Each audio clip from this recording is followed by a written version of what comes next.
ತಾಯಂದರಿಗೆ ಮತ್ತು ಬಂಧುಗಳಿಗೆ ಮೊದಲನೇದಾಗಿ ನಾನು ನಮಸ್ಕಾರ ಮಾಡ್ತೀನಿ. ಸರ್ಕಾರ ಸುಮ್ಮನೆ ಕೊಡೋದಿಲ್ಲ.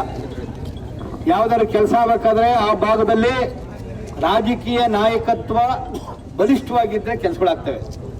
ಪ್ರತಿ ವರ್ಷ MLAಗಳು ನಮ್ಮ ಕ್ಷೇತ್ರಕ್ಕಿಂತ ಅನುದಾನ ಬೇಕು ಅಂತ ಪಟ್ಟಿ ಕೊಡ್ತಾರೆ. ಇನ್ಯಾವುದೋ ಒಂದು ಅನುದಾನ ಇಲ್ಲಿ ಕೊಡಬೇಕು ಅಂದ್ರೆ ಇನ್ಯಾರು ಇವ್ರಿಗೆ ಸ್ಟ್ರಾಂಗ್ ಆಗಿರೋ MLA ಅಲ್ಲಿ ಬಂದ್ಬಿಟ್ರೆ ಅವ್ರು ಓಡೋಗ್ಬಿಡುತ್ತೆ. ಈಗ ಸರ್ಕಾರದ ದುಡ್ಡಿರಲ್ಲ. ಅದರಿಂದ ಇವತ್ತು ಜನಪ್ರತಿನಿಧಿಗಳು ನಮ್ಮ ಕ್ಷೇತ್ರದ ಅನುದಾನಗಳು ತರೋದ್ರಲ್ಲಿ ಶಕ್ತಿಹೀನರಾಗಿದ್ದಾರೆ. ಅದಕ್ಕೆ ನಾವು ಪಾದಯಾತ್ರೆ ಮಾಡ್ತೀವಿ. ಅರ್ಥ ಆಯ್ತು?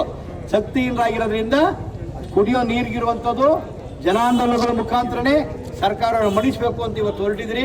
ಇದಕ್ಕೆ ಗೆದ್ದೇ ಗೆಲ್ತೀರಿ, ಜಯ ಆಗುತ್ತೆ.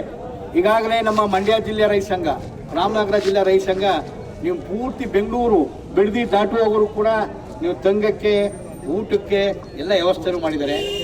ಮತ್ತು ಸರ್ಕಾರಕ್ಕೆ ಈಗಾಗಲೇ ಮುಖ್ಯಮಂತ್ರಿಗೆ ಪತ್ರ ಬರೆದಿದ್ದೀನಿ, ಜಿಲ್ಲಾ ಉಸ್ತುವಾರಿ ಸಚಿವರು ಪತ್ರ ಬರೆದಿದ್ದೀನಿ, ಮತ್ತು ನೀರಾವರಿ ಮಂತ್ರಿ ಉಪಮಂತ್ರಿಗೂ ಪತ್ರ ಬರೆದಿದ್ದೀವಿ. ಜೊತೆಗೆ ಪೊಲೀಸ್ ಕಮಿಷನರ್ಗೂ ಪತ್ರ ಕೊಟ್ಟು ನಾವು ಇಲ್ಲಿಂದ ಬಂದು 2ನೇ ತಾರೀಕು ಬಂದಿದ್ದೀವಿ ಅಂತ ಹೇಳಿದ್ವಿ. ರೂಟ್ ಎಲ್ಲ ಕೇಳ್ತಾ ಇದ್ದಾರೆ.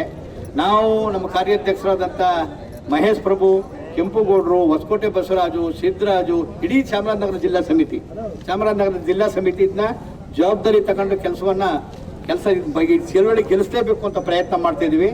ಜೊತೆಗೆ ನೀವು ಮಂಡ್ಯಕ್ಕೆ ಹೋದಾಗ ಮಂಡ್ಯ ಜಿಲ್ಲೆಯ ನಮ್ಮ ರೈತ ಸಂಘದವ್ರು ಕೂಡ್ಕೋತಾರೆ, ರಾಮನಗರಕ್ಕೆ ಹೋದಾಗ ಅಲ್ಲಿ ಕೂಡ್ಕೋತಾರೆ. ಕೊನೇ ದಿನ ನಿಮ್ಮ ಜೊತೆಗೆ ಸುತ್ತಮುತ್ತಲ ಜಿಲ್ಲೆಗಳ ನಮ್ಮ ರೈತ ಸಂಘದ ಪ್ರತಿನಿಧಿಗಳು ಅವರು ಕೂಡ ಇದು ಒತ್ತಾಸೆ ನಿಲ್ಕೋತಾರೆ. ನಾವು ಹೋಗಂತೂ ಮಹೇಶ್ ಪ್ರಭು ಮಾತಾಡಿದ್ರು, ಪಾದಯಾತ್ರೆ ಹೊರಟ ಮೇಲೆ ಅನುದಾನ ಮಂಜೂರಾಗಿದೆ ಅಂತಂದ್ರೆ ನಾವು ಗೆಲ್ತೀವಿ, ಎಲ್ಲಿದ್ದೀವಿ ಅಲ್ಲಿ ಮೊಟುಗೊಳಿಸ್ತೀವಿ. ಇಲ್ಲಾಂದ್ರೆ ಮುಖ್ಯಮಂತ್ರಿ ಹತ್ರ ಬರಲೇಬೇಕಾಗತ್ತೆ, ಕೂರ್ಲೇಬೇಕಾಗತ್ತೆ. ಇದು ಕೊಡ್ಲೇಬೇಕು. ನೀರು ಹೋಗೋಣ ಎಲ್ಲರೂ.